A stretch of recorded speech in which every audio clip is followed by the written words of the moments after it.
여러분 안녕하십니까, 진성호입니다. 내일 윤석열 당선인이 문재인 대통령과 만찬 회동을 갖습니다. 자, 그동안 인사 문제 등으로 갈등을 빚었던 두 사람이 만나게 된 것은 그나마 다행입니다. 그런데 문제는 이 두 사람이 만나서 어떤 의제를 어떻게 토론할 것이냐는 겁니다. 지난번 회동은 불발됐지만 그때와 달라진 점은 배석자가 생겼다는 겁니다.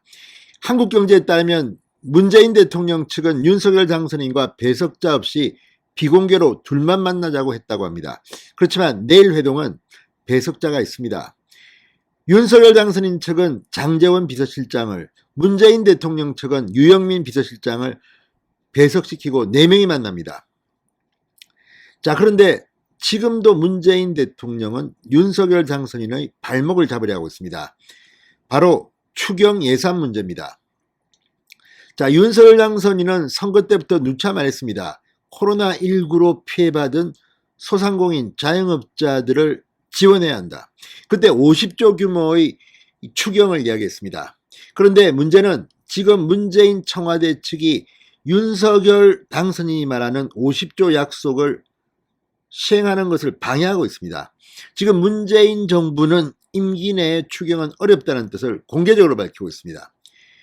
추경을 둘러싸고 신구 권력이 충돌하는 양상입니다. 자, 그런데 문재인 대통령이야 곧 물러날 사람이기 때문에 아무 생각이 없을 수 있습니다. 그러나 민주당은 어떨까요? 6월 1일 지방선거가 있습니다. 그런데 윤석열 당선인이 지금 어려움에 처한 코로나 때문에 힘겹게 지금 지내고 있는 자영업자, 소상공인을 위해서 50조를 지원하자고 추경 예산을 짜자고 했는데 문재인 대통령이 반대했다? 6월 지방선거는 민주당이 참패할지도 모릅니다. 그러다 보니까 이번에 새로 선출된 민주당의 원내대표 박홍건 의원이 충격적인 입장을 냈습니다. 자, 이걸 보면 박홍건 신임 원내대표는 윤석열 당선인과 협의해서 오히려 문재인 정부의 추경을 편성하라고 압박을 가할 것 같습니다. 자, 이건 결국 그럴 수밖에 없습니다. 정치를 하는 입장에서는 뭔가 국민들을 위해서 뭘 해야 되는데 문재인 대통령은 이제 임기 말년에 아무 생각 없습니다. 그냥 윤석열 잘못되는 것만 바라는 것 같습니다. 이런 놀부심보가 있습니까? 자, 박홍건 의원 과거 이 박원순계였습니다.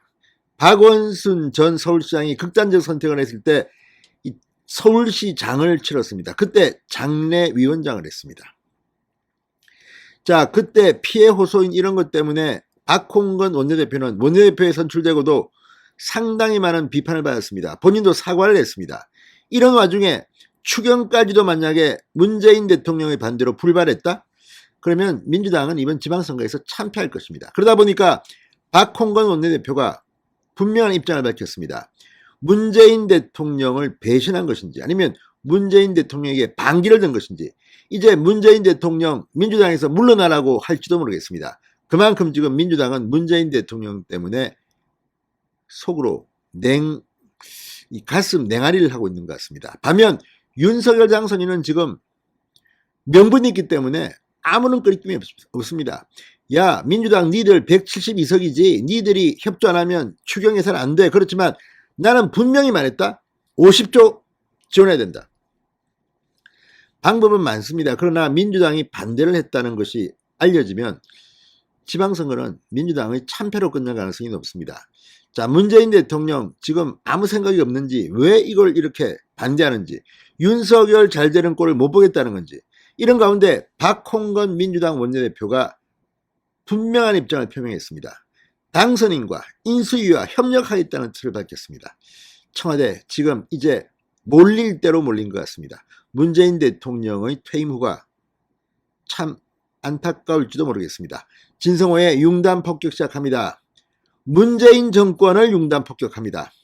방송에 앞서 아직 진성호 방송의 구독자가 아니신 분은 붉은색 구독 버튼 눌러주십시오. 더 좋은 방송으로 보답하겠습니다.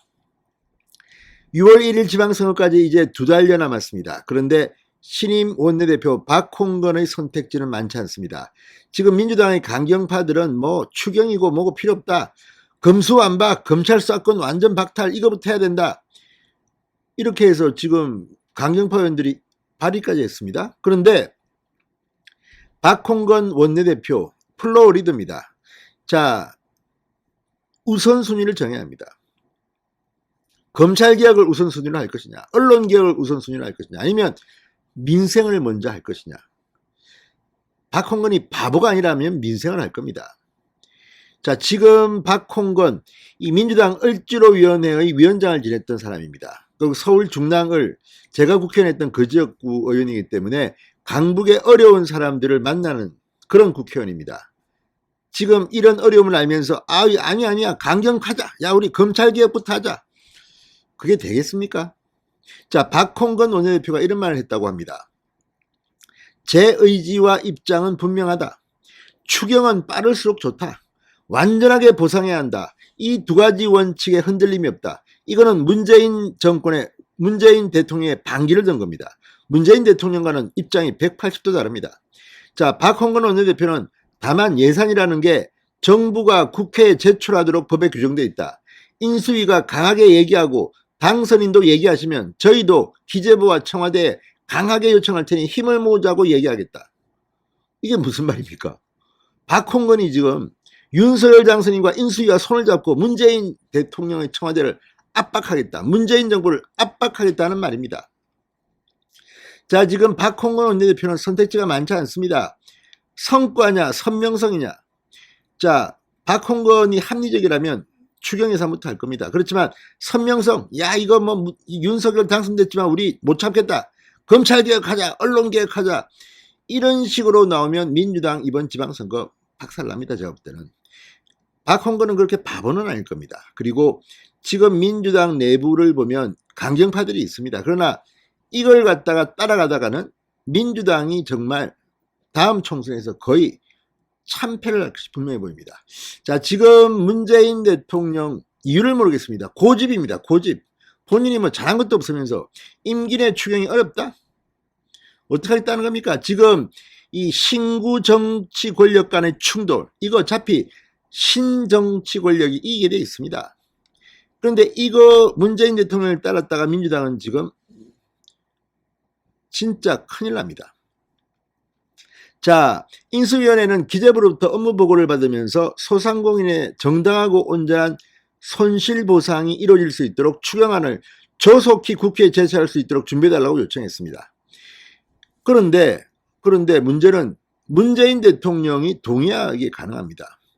자, 기획재정부는 문재인 대통령의 남은 임기에는 2차 추경안을 국회에 제출하지 않을 방침인 것으로 전해졌다고 중앙일보는 보도합니다. 이거 문재인 대통령의 고집입니다.